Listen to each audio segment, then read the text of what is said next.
نعم، بالنسبة لما قاله ابن القيم رحمه الله يقصد به أن بعض الناس مباشرة بعد السلام يلصق به دعاء، هذا ممتنع؟ نعم، هذا ليس ممتنعا، لكن بدعة إضافية، والبدعة الإضافية فيها خلاف طيب. الذي ذكرناه.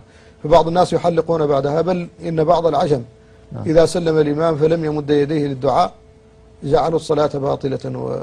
أكثر الأحناف اليوم على هذا كأنه هذا ليس من السنة ولا هو مشروع، بل مشروع أن يبدأ الإنسان بالأذكار، ثم إذا أكمل الأذكار دعا بما شاء ولا حرج عليه. ولا حرج عليه. طيب إذا كان وقوله إن الدعاء لا يليق بعد الانصراف هذا ليس على إطلاقه، فأنت في حضرة الله جل جلاله في كل أوقاتك وبعد الصلاة، هذا في أدبار القربات. فأنت تعرف أن الله قال في الحج: فإذا قضيتم مناسككم فاذكروا الله كذكركم آباءكم أو أشد ذكرا.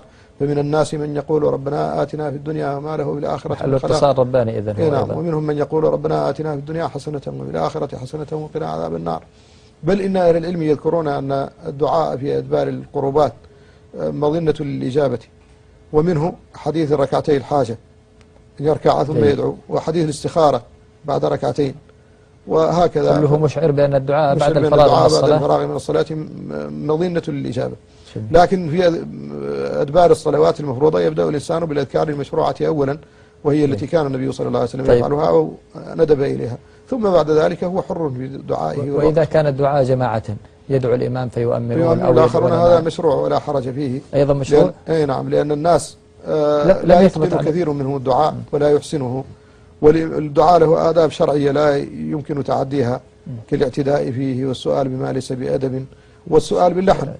وقد قال الشاعر: ينادي ربه باللحن ليث لذاك إذا دعاه لا يجيب، أو لذلك إن دعاه لا يجيب. الدعاء الملحون لا يجاب، هذا فيه نظر. ولو لكن المهم أنه حتى ابن تيمية رحمه الله ذكر كراهة اللحن في غير حتى كراهة تغيير أوزان العرب بالهازيج، ذكر كراهة ذلك في الوليمة. لكن شيخ لم يثبت عن النبي صلى الله عليه وسلم ولا عن أحد من الصحابة مثل هذا الدعاء الجماعي بعد الصلاة. هل تعلم أنه ورد شيء من هذا؟ بالنسبة للنفي نعم أيضا حكم يحتاج إلى إثباته. طيب إذا نحن فيه سواء الآن. نعم. فلذلك القضية ورد بعض الأدعية نعم التي يؤمن عليها.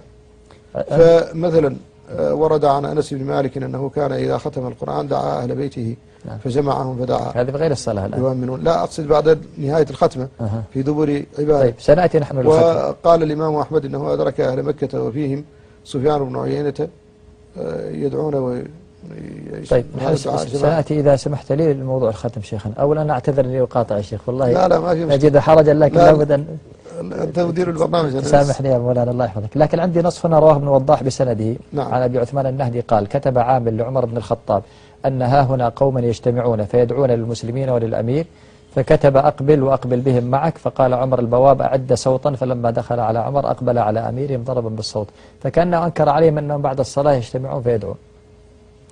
بالنسبة لهذه الحادثة، أولا يحتاج إلى اتصال السند من محمد بن وضاح إلى عمر، ثم بعد ذلك إذا ثبتت فالمقصود أن عمر رضي الله عنه كان يكره تغيير أي شيء سياسة للمسلمين، وقد نهى عن كثير من الأمور المباحة حتى بالكلام بالعجمية وليس حكما شرعيا. نعم، رفع الدرة على رجلين من فارس تكلما في الحرم بالفارسية فقال: ابغيا إلى العربية سبيلا، وليس معنى ذلك حرمة الكلام. يحمل على هذا. نعم. إذا الدعاء جماعة بعد الصلاة مشروع الدعاء جماعة مطلقا، لأن الذكر هو من الذكر، وذكر جماعة جاء فيه عدد من الأحاديث مثل قول النبي صلى الله عليه وسلم: إن لله ملائكة سيارين في الأرض بغيتهم حلق الذكر فإذا وجدوهم حفوهم بأجنحتهم.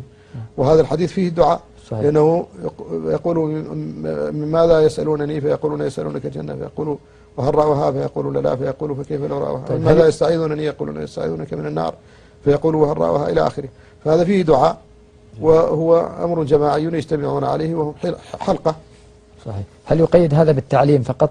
لا، هذا الحديث ليس فيه تقييد بشيء، يعني فيما ترون أنه للتعليم أو لغيره. طيب فليس كل أحد يحسن أدب الدعاء حقيقة. صحيح. وأنت تعرف أنك تخشع مع دعاء بعض الناس ولا تخشع مع دعاء آخرين. صحيح. وهذا مطلوب. مسكين أخشاني ما أخشى مع أحد أصلا. لا، هذا مطلوب حتى إن أهل العلم ذكروا أن الإنسان إذا كان يخشع مع إمام يمكن أن يتجاوز الإمام الذي لا يخشع معه